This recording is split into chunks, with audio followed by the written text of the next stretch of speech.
अस्सलामुअलैकुम। आज हम लोग पढ़ेंगे व्हाट इज़ बफर सॉल्यूशन, किस तरह बनते हैं, कैसे बनते हैं, इसमें कौन कौन से पार्ट्स इन्वॉल्व होता है, क्या एग्जांपल है, बफर कैपेसिटी हमारे पास क्या है, इसके अलावा हमारे पास एंडरसन सेल्वेज इक्वेशन क्या है, उसके हमारे पास डिफरेंट केसेस क्या है, कौन से एग्जांपल अगर हमें गिवन हमसे पूछ ले कि कौन सा हमारे पास बफर होगा या कौन सा हमारे पास बफर नहीं होगा, ये सारे का सारा अब हम पढ़ेंगे।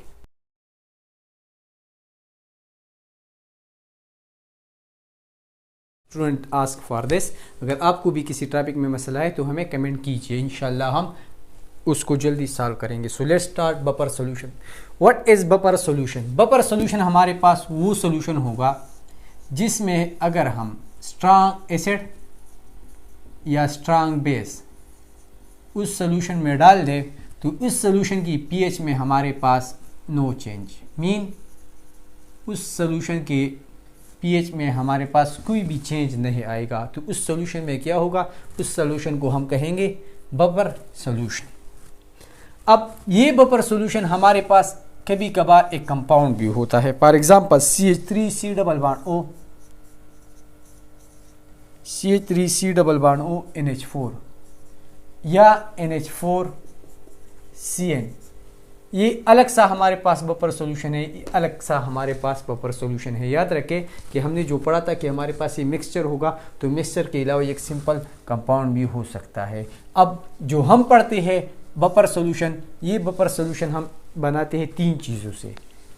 कॉमन हमारे पास बफर सॉल्यूशन जो बनाते हैं उसमें हमारे पास तीन सब्सटेंस होती है। एक मेरे पास उसमें होता है एसिड, दूसरा मेरे पास होता है साल्ट, तीसरा हमारे पास होता है बेस। ये तीन चीज़ें हम लेते हैं और उससे हम बफर सॉल्यूशन बनाते हैं। लेकिन इसके लिए दो रूल्स है। रूल नंबर फर्स्ट कि एसिड बेस में एक वीक होगा एक स्ट्रांग होगा। अगर ये स्ट्रांग है तो ये वीक होगा, अगर ये वीक है तो ये स्ट्रांग होगा। ये रूल नंबर एक। रूल नंबर दो कि जो चीज़ वीक है साल्ट उसका लेंगे। यहाँ पर वीक एसिड है सो वीक का साल्ट, ये वीक बेस है तो साल्ट किस चीज़ का होगा, साल्ट होगा बेस का।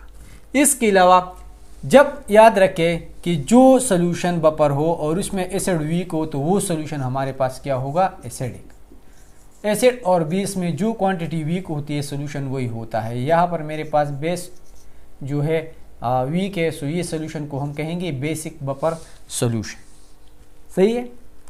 अब एसिडिक बफर सॉल्यूशन जो है ये सॉल्यूशन वो होगा, एसिडिक सॉल्यूशन जो है या एसिडिक बफर सॉल्यूशन, इसकी पीएच जो है वो मेरे पास 7 से कम होगी, जबकि हमारे पास बेसिक बफर सॉल्यूशन जो है इसकी वैल्यू हमारे पास 7 से ग्रेटर होगी। लाइक फॉर एग्जांपल अगर आपसे एमसीक्यूज में पूछ ले कि pH of acidic buffer solution is, so that will be less than 7। अगर पूछे कि pH of basic buffer solution is, तो उसकी वैल्यू हमारे पास 7 से ज़्यादा होगी, 8, 9, 10, 11, 12, 13, 14 एंड सो यहाँ 14 तक। सही है। इसको हम कहते हैं बफर सॉल्यूशन। अब ये जो बफर सॉल्यूशन है इसके हमारे पास बहुत सारे एग्जाम्पल हैं। कुछ एग्जाम्पल जो है आप लोग याद रखें। लाइक फॉर एग्जाम्पल ऐसे पेतालिक एसिड, और इसको अगर हम मिलाएंगे पोटाशियम हाइड्रोजन पितलेट। अगर ये आप याद रख लें तो फ़ायदा होगा, अगर याद रखें नुकसान नहीं होगा। लेकिन स्पेसिफिकली बुक में जो एग्जांपल है वो आप लोग ज़रूर याद रखें। लाइक फॉर एग्जांपल ये NH4OH जो है ये ज़्यादा आता है, NH4OH प्लस NH4Cl, ये बहुत ज़्यादा आता है। और रीज़न हमारे पास ये है कि अगर इस NH4OH को देख ले तो इसको हमने क्या किया था, इसको हमने बेक जो है वो टॉपिक था कॉमन आयन इफेक्ट, इसको हमने कॉमन आयन इफेक्ट में पढ़ा था कि ये NH4OH और NH4Cl जो है ये इसको अगर हम ऐड कर ले AlOH3 में या FeOH3 में तो हमारे पास क्या होगा, ये दोनों हमारे पास प्रेसिपिटेट हो जाएंगे। कॉमन आयन इफेक्ट में हम लोगों ने ये पढ़ा था, वो अलग सा टॉपिक है। सो ये याद रखें कि ये हमारे पास क्या है, बफर सॉल्यूशन भी है। इसके अलावा याद रखें कि ब्लड जो है, ब्लड का जो हमारे पास पीएच है दैट इज 7.4। अगर याद रखें कि इस ब्लड की पीएच में 0.2 चेंज आ जाए, फॉर एग्जांपल 0.2 हो जाए या 0.6, मीन अगर चेंज आ जाए 0.2 तो तब हमारे पास ये ब्लड जो है इसकी वजह से हमारे पास इंसान जो है वो मरेगा।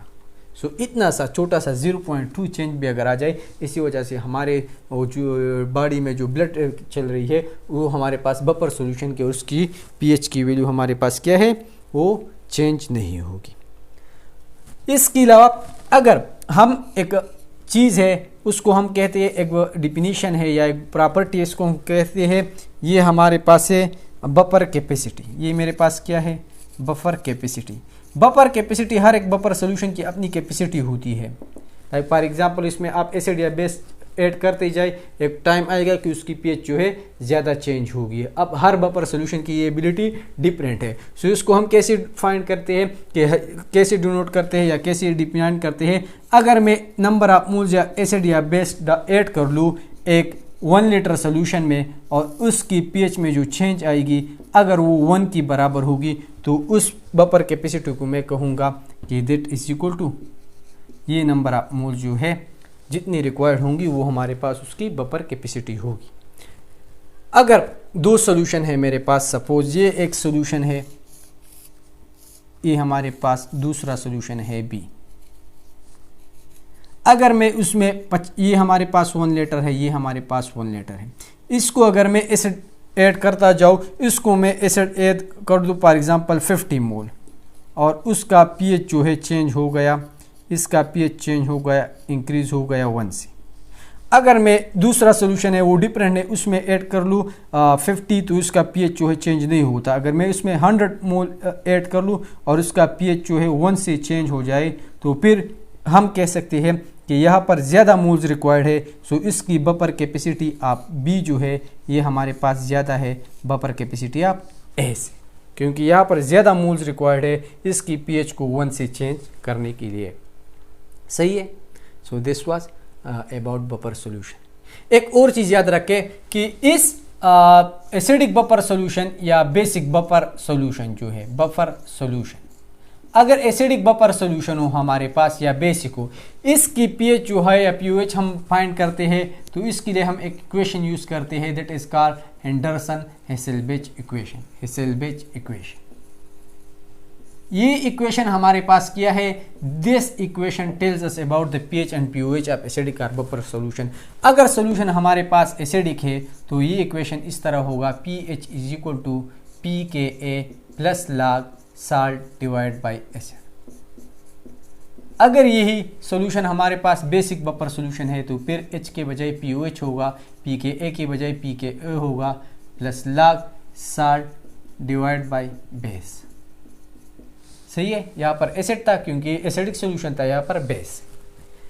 अब अगर आपसे पूछे कि हमारे पास सपोज साल्ट और एसिड की रेशियो क्या है, साल्ट और एसिड की हमारे पास एक बफर सॉल्यूशन है वो 10 है, तो इस इक्वेशन में साल्ट डिवाइड बाय एसिड को अगर मैं 10 पुट कर लूँ तो log 10 मेरे पास क्या आता है, 1 आता है, तो तब मेरे पास पीएच हमारे पास क्या होगा, pKa के बराबर होगा।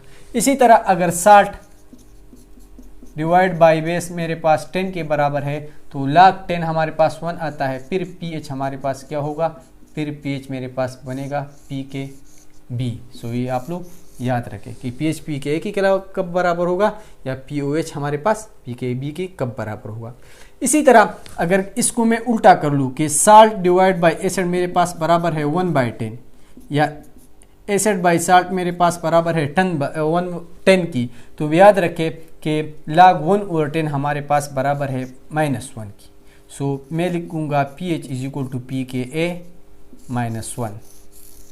यहाँ पर अगर हमारे पास बेस बाय साल्ट 10 है या इसको मैं या हमारे पास साल्ट बाय बेस 1/10 है, तो मेरे पास pH आ जाएगा, pOH आ जाएगा pKb -1। सो ये केसेस आप लोग याद रखें।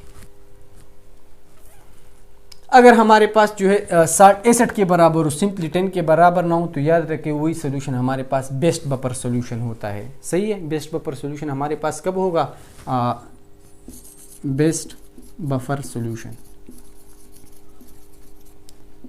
जब हमारे पास 60 एसिड के बराबर होगा एसिडिक के लिए, या 60 हमारे पास बराबर हो बफर के लिए।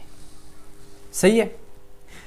अब ये देख ले कि एक MCQ जो है आपसे ये कन्फर्म आएगा कि हमारे पास which one of the following is buffer solution or not. तो अगर आपको इस तरह की एग्जांपल दिए होंगे 1 2 3 4 5 6 7, आपसे पूछेंगे कि कौन सा बफर है या नहीं है, तो आप क्या करेंगे, हमें बेसिक नहीं दिया होगा या एसिड नहीं दिया होगा, जो स्ट्रांग वैल्यू है ये वाली वैल्यू हमें नहीं देंगे, जो स्ट्रांग वैल्यू है ये हमें गिवन नहीं होंगी, हमें गिवन होंगी जो वीक वैल्यू है और उसकी 60 गिवन हो।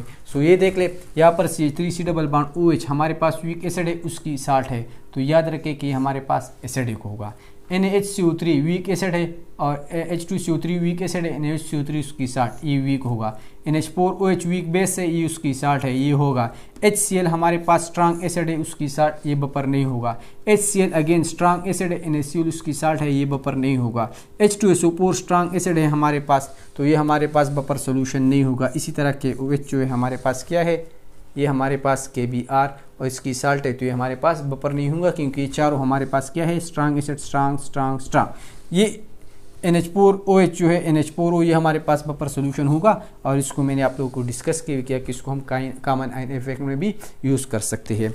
अब कौन सा होगा कौन सा नहीं होगा, इसके लिए हम क्या करते हैं, वो अलग टॉपिक है। एसिड हमारे पास कब स्ट्रांग होगा कब वीक होगा, लेकिन आप इसके लिए एक ट्रेंड याद रखें, वो क्या है, वो ये है HClO4 हमारे पास स्ट्रांग एसिड है as compare to H2SO4। H2SO4 ज़्यादा है किस चीज़ से, यहाँ पर हम लोगों ने कहा था कि FClBrI ये हमारे पास एसिड है, और HF जो है हमारे पास सबसे कम एसिड है एज कम्पेयर टू ये बाकी तीनों। उसका रीज़न भी हमने पढ़ा था, क्योंकि दोनों इलेक्ट्रोनेगेटिव स्ट्रांग एटम्स है फ्लोरीन, और ये H जो है अब हाइड्रोजन बॉन्ड बनाता है, तो ये दो F के बीच आ जाता है, इसकी वजह से ये हिलता नहीं है, इस सोल्यूशन में डिजॉल्व नहीं होता, इसी वजह से ये वीक एसिड है। इससे स्ट्रांग HCl है, स्ट्रांग HCl से ज़्यादा स्ट्रांग HBr है, और HBa से ज़्यादा HI है। सो HClO4 H2SO4 और ये बाकी ये हो गई। इसके अलावा फिर यहाँ पर हम लोगों ने दो वैल्यूज़ डालनी है H2SO4 से। इससे अगर मैं ऑक्सीजन माइनस कर लूँ तो मेरे पास बनेगा H2SO3, इससे अगर मैं एक हाइड्रोजन माइनस कर लूँ तो मेरे पास बनेगा HSO4 फिर HF। तो ये मेरे पास ट्रेंड हो गया। अब HFC भी हमारे पास क्या है, इससे भी हमारे पास वीक एसिड है, वो हमारे पास है HCN फिर वीक एसिड है किस चीज़ से, HCN फिर वीक एसिड है पिनोल से। पिनोल हमारे पास वीक एसिड है, वाटर स्ट्रांग एसिड है as compare to water. Water से भी कम हमारे पास क्या है, अल्कोहल है। अल्कोहल से भी ज़्यादा कम हमारे पास एसिड है एमोनिया। एमोनिया से भी कम एसिड हमारे पास क्या है, मीथेन। तो ये ट्रेंड जो है आप लोग याद रखें, ये हमारे पास क्या है, एसिडिक स्ट्रेंथ है। ये जो है यहाँ से यहाँ तक HCN तक ये फर्स्ट ईयर केमिस्ट्री से रिलेटेड है, और ये methane, amine, alcohol, water, pinhole ये हमारे पास क्या है, सेकेंड ईयर केमिस्ट्री से रिकॉर्डेड है। ये वाले आप लोग याद रखें 1 2 3 4 5 6 7 8 9, तो तब ये हमारे लिए क्या है, ये हमारे लिए काफ़ी होंगी, सारी जो है ये यहाँ से होंगी।